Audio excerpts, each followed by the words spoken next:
We're going to do another video just kind of catching up on the World Series. We're just finished day 3 today.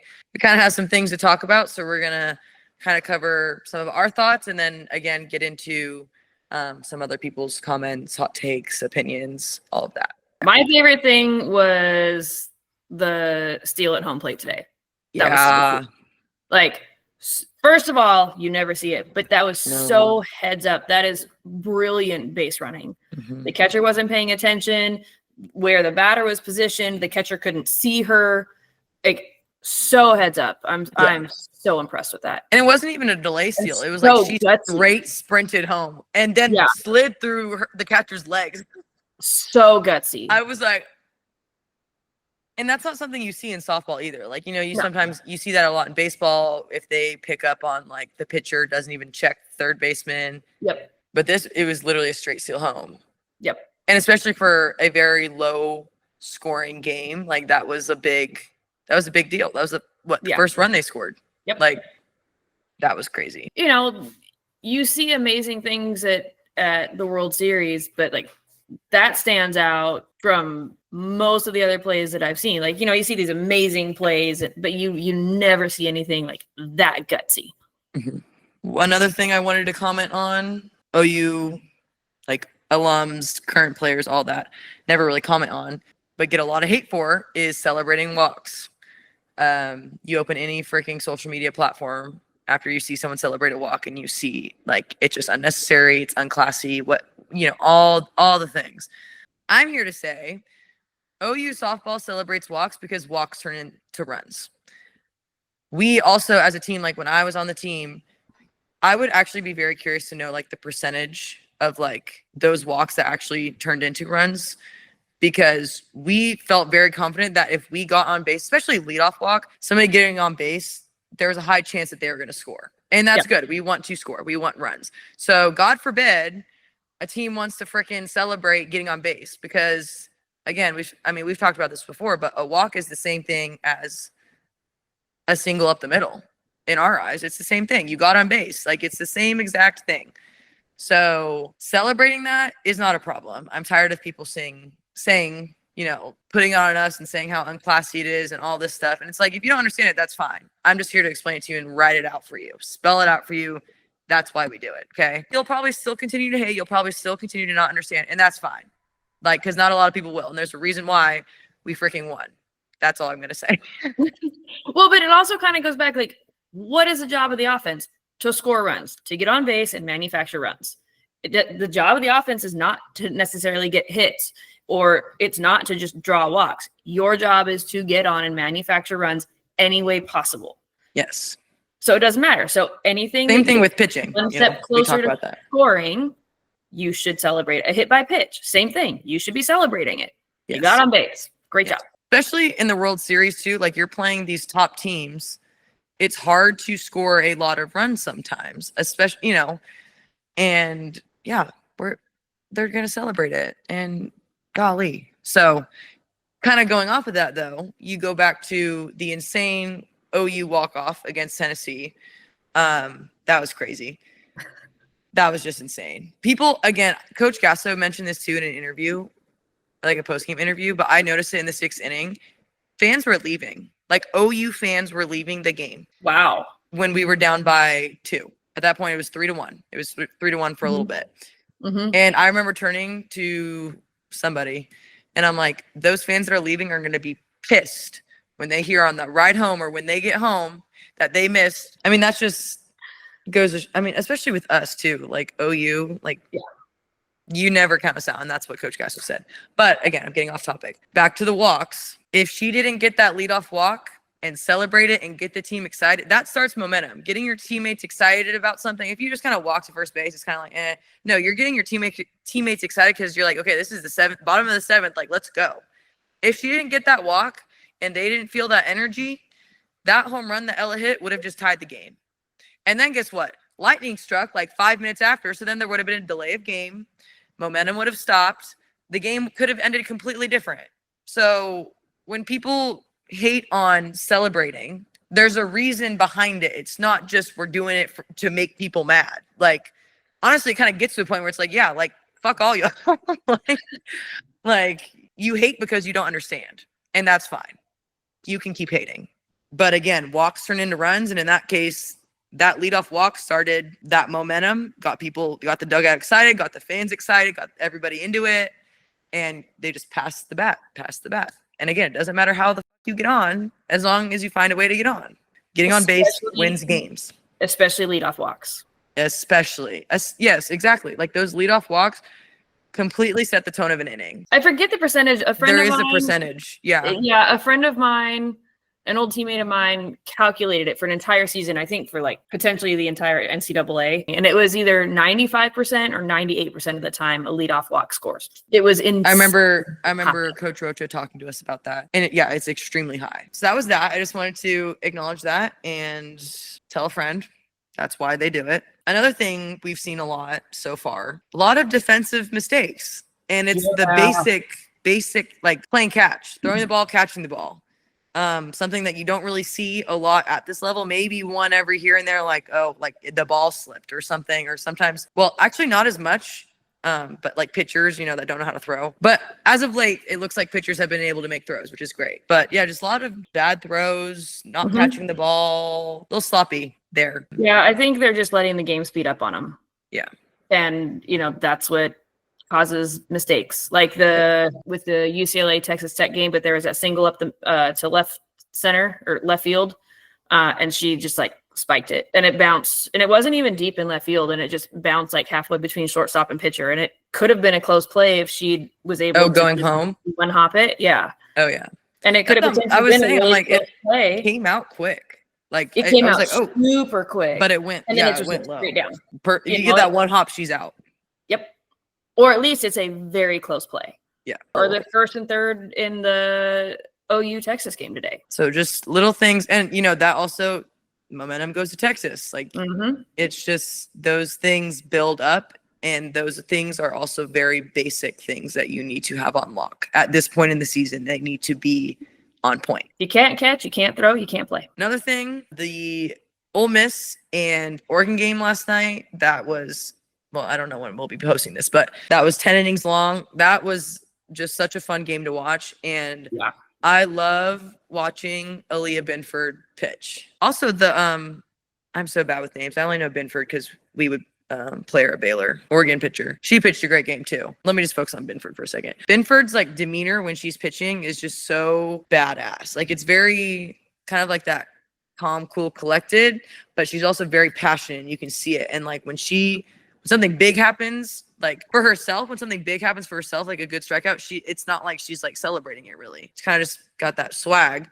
But then, when you get the final out and it's like, okay, like she was like, right now, like she's yelling. And I'm like, that's sick. So She was really fun to watch. It was heartbreaking to see how that game ended. And I feel for her, but her pitching has been phenomenal. And also just like, they talked a lot about like her confidence and like some of her interviews where she's like, I trust myself. I have confidence in myself. I'm like, hell yeah, you should, Absolutely. So the way that she talks about herself, and it definitely shows up in how she plays. So I think she had a great season, and that was fun to watch. Hard to watch at the end, but it was fun to watch. And then I did want to make a comment too with the Oregon pitching staff. They all look very like supportive of each other. Like when a new pitcher would come in, it was like you can see that they were hyping the other one up, and like just the person coming in was so proud of the first pitcher, and like that kind of team dynamic I think is super important, especially within a staff where sometimes things can be a little heated or maybe. Oh my God. Yeah. When my freshman year, our other pitcher threw a phenomenal game, full 7-inning game, but we were tied. So we went to the 8th inning against UCLA and they put me in and I pitched 1 inning and then we scored. And then I held them, and like she threw a great game. And I saw her at the hotel with her dad, and I was like, "Hey, great game!" And they just walked right past me. We won! It's our first game of the World Series. We won! Like, come on! It's so refreshing to see that culture being built in staffs around the country, because that was not something that was focused on 20 years ago. You have to have that intra-staff competitiveness, but it's not like an eye for an eye, and like it's not just like I'm gonna get mine. It's okay, we're gonna compete, but it's about us. Yes, we're gonna compete to make all of us better, and that's exactly how it should be. The mentality needs to be for the team. How can we tag team to get this team out or to beat this team. It's not about you. If you're not wishing success for your teammates, that's so shitty. Love Oregon, like from what I've seen on TV and you know how they play. But you have Coach Lombardi. Yes. Last little comment. Tegan Kavan pitched a hell of a game today against OU. It was really hard to not root for her. Yeah. Like I wanted her to have a great game. I wanted OU to win, but I wanted her to have a great game. I really like watching her pitch. Because again, it's kind of like Binford, like very just stoic, get the job done, go support the team, and then that's it. And I you know, there's a time and a place to celebrate, but like it doesn't need, like you don't really need to get crazy with some of the things. Like, you know, you don't get crazy over a routine ground ball. Like you struck out the second batter, the second inning, like great. Very true to herself and like true to the game. And she is a fun pitcher to watch. I think a lot of the softball world saw that her grandma had passed away this morning, and that's something that's not easy to play through, but something that did stick out to me in her post-game interview. She was talking about putting the game into perspective where she was like, I'm just chucking a yellow ball and hitters are hitting and running and turning left. Like it's a game. And I think a lot of times we forget that. And so, you know, there's a lot of things bigger than softball. It literally is just a game. It's the same game you like started playing when you were at T-ball age, right? It's the literal, well, maybe not the same as T-ball, but you know what I'm saying? It's pretty close. You're not hitting the ball off of the tee anymore, but you know what I'm saying? So it's always been the same game. And sometimes we like to make things a lot bigger than it needs to be. And so it's just, you know, just a good reminder. Kind of goes back to what we say consistently, like this is just something you do. It's not who you are. A lot of people have said something kind of along the lines of, you know, OU loses one time and people think that they can't come back or think that it's the end of the world. We were kind of talking before this and saying, you know, like my freshman year, we lost the first game to JMU. We came back and won it. And that was also before you got the breaks after you won a game. So we played 2 games every day until, you know, champ series. And I think you just have to trust so much in your team and your preparation that you know without a doubt that you're not going home. And that is also what we felt that freshman year, where, you know, sometimes you have that little voice in the back, like tiny little voice that just kind of pops up and is gone, where it's like, what if? We never even had that thought. Like we lost and it was like, oh, well, got to keep winning. But there was no pressure. It was just like, we're just going. Like we're just playing softball. But one loss and, you know, newsflash, people lose in the World Series. OU's not any different, right? Like we said in the last video, anybody can win a softball game. Anything can happen in 7+ innings. So I think they can go all the way too. So it's just one game. Again, people like to make it a huge deal. People like to, especially with OU, who's been very dominant, obviously, they're obviously going to get more hate for it. But at the end of the day, every team's going to lose.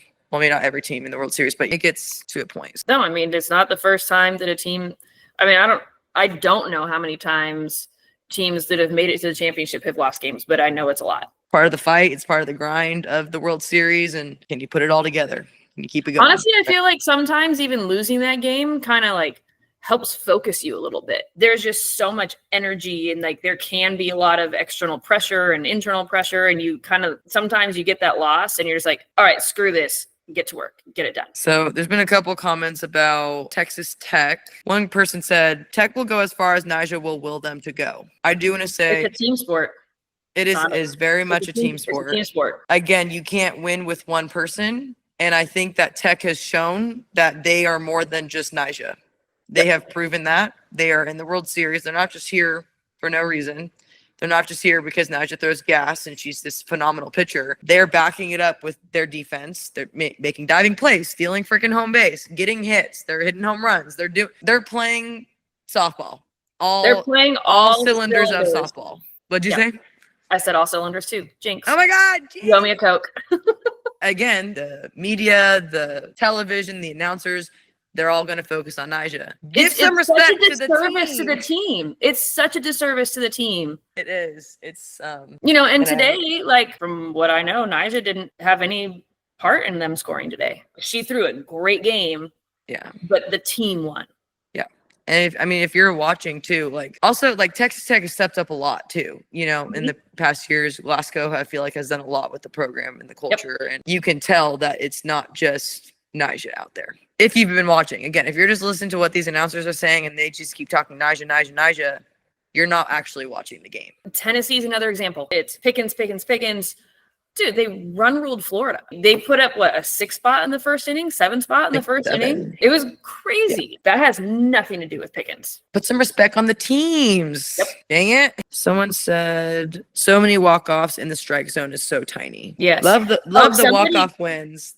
Because those games are like so fun to watch. Like the close games where it's like it could go either way at any moment. Yep. They're so fun. They're so stressful, but they're so fun to watch. And there's been a few of them so far. It's only day 3. So again, we talked about this before. The umpire strike zone has not been consistent.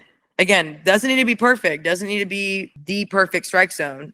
But that umpire needs to be consistent with their strike zone. Got a couple comments again about Aaliyah Binford. Someone said, pitchers that can throw low to mid-70s consistently can give any team fits. The ones that can throw a changeup in the mid-50s to go with it can be devastating. First of all, any speed is hittable. If you don't have movement and you can't hit your spots, it's going to get hit. I've seen it happen plenty of times. Abbott was a great pitcher, but it took her a while to develop movement. And I saw several times in the pro league pinch hit, moonshots. Ball wasn't moving, but she's always throwing hard. Like it's Monica Abbott. Come on. Once she figured that out, and then when she figured out a changeup, oh my God.